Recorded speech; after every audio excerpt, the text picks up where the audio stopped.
Guys, for today's video ay magre-replant na naman si asawa galing doon. Nagkuha siya ng kamote, sweet kamote. And i-replant niya dyan, doon sa harap. I-replant niya. So, panoorin natin kung paano siya mag-replanting. O, diba? May upload na naman akong longer video. O, di na yung sa imong asarol and okay, ayun siya. Ayun si asawa. O, diba? Ano daw ni? Hindi. Ano daw? Ay, ito yung ano. Ano yan? Hindi. Hindi ko. Ayan, arang. O, ini. Ito. Gamit sa gardening. O. Hindi mo daw. Hindi mo muna. May nasi mo siya. Iwan ko kung ano yan. Saka ito din. Gamit sa gardening. Hindi ko alam kung ano. Asada. Ay ano? Asarol. Tama asarol ba yan? Ayun si asawa. Magre-replant siya dyan ng kamote. Instead na ano yan? Damo. O mga duot ang ano dyan. Ede tamnan na. May pakinabang lamang ang lupa sa katabi naming backyard, diba? Kaysa pag-istara ng alas, snake or anything na mga ano yan, edi yung mga harvest na. Ha? Oh, may hinog na din daw na saging, o diba? O ditibain na yan. O, yan ang kagandahan guys, pag nagtatanim tayo, di may na-harvest, o diba? Sipag na naman today si asawa. Hindi siya nagagalit. Binibidyohan. Oh, yan. Linis-linis siya sa kabilang bakod. Di ba napakinabangan na yung lupa, hindi pa na istara ng ibang-ibang kung ano-anong mga animals dyan. Oh, di ba? Yun. Diba? Sipag na naman si asawa. So, hindi ko kasi pwede to guys i-live kasi alam nyo naman sa live ang daming bawal. So, yan lang. So, ayun na siya. Di na siya makita. Nasaan ka na ba? Aking asawa. Ayun siya. Oh, may saging dyan guys. Oh, may saging na maliit. Diba? Wala kasi akong holder ng phone. Kaya ganito lang. Ayun si asawa. Ay, nag-shutdown. Bakit?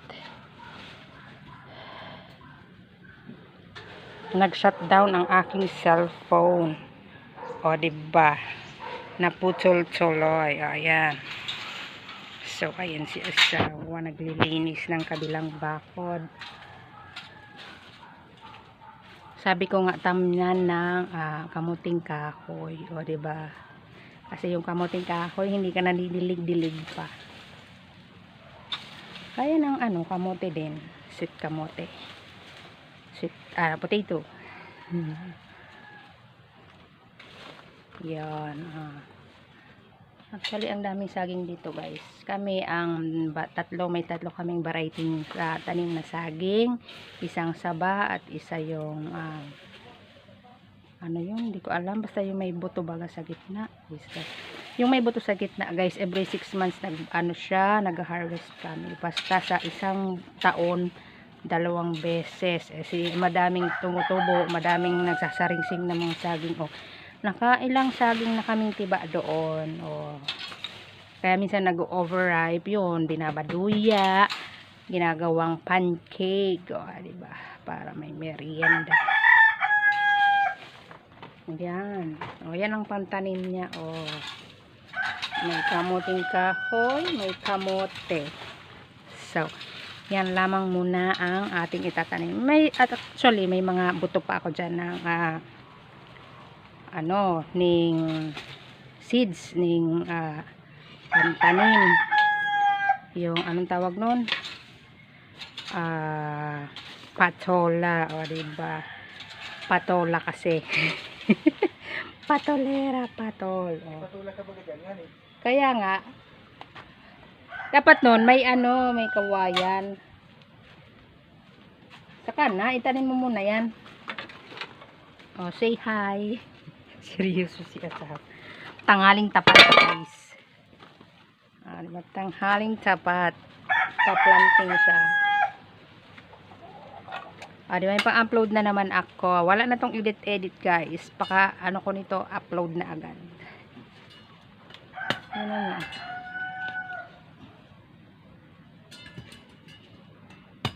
Ganyan pala magtanim guys. Talsok. Tapos may labas lang na kaunti. Kita kasi yung kanyang brief. Ganyan itatalsok, tapos puputulin, may labas lang ng kaunti, di ba? 'Yon, ganon ang pagtanim ng kamuting kahoy. Ayan, may pinutol siyang kaunti. Tingnan nyo.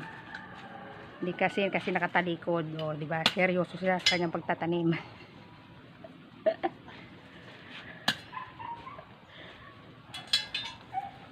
Yan.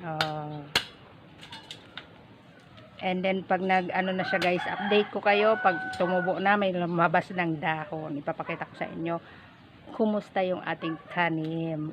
Di ba? Doon sa harap nga, di ba? Doon sa harap naglinis din siya. Update ko kayo doon. Na-upload ko na yon. Naglinis siya, wala na yung edited. Ayan na, di ba kita? Ayun. Ayun siya.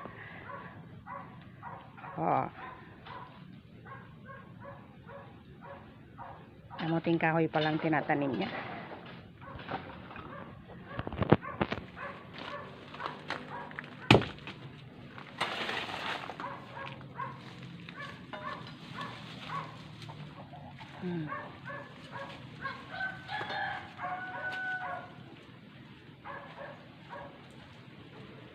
So mas maigi kasing natatamnan gawa ng kaysa sa damo. Tingnan nyo doon, daming damo doon sa side na yun.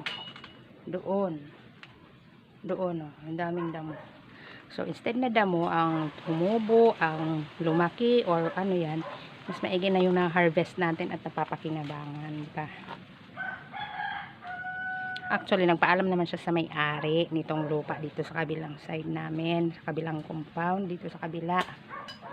And pumayag naman siya, and okay naman ang lahat-lahat, ang mga bagay-bagay. So, at least nakatipid na siya, di na siya na magpagpapaawan, di na siya magpapatrim ng damo, diba? Nakatulong na, pwede din siya mag-harvest dito kung gusto niya, if she wants, diba? At least hindi na ahas ang tumira dyan, at hindi na mga damo. Mapapakinabangan pa. Actually doon sa harap nga nitong tinamnan na ni asawa ng kamote, sweet kamote, saka yung kamuting kahoy nga. And madami din nakikinabang doon, mga kapitbahay humihingi. Di sige, kumuha kayo hanggang gusto nyo. Nakatulong na, nakakinabang ka pa. Yan. So, yon.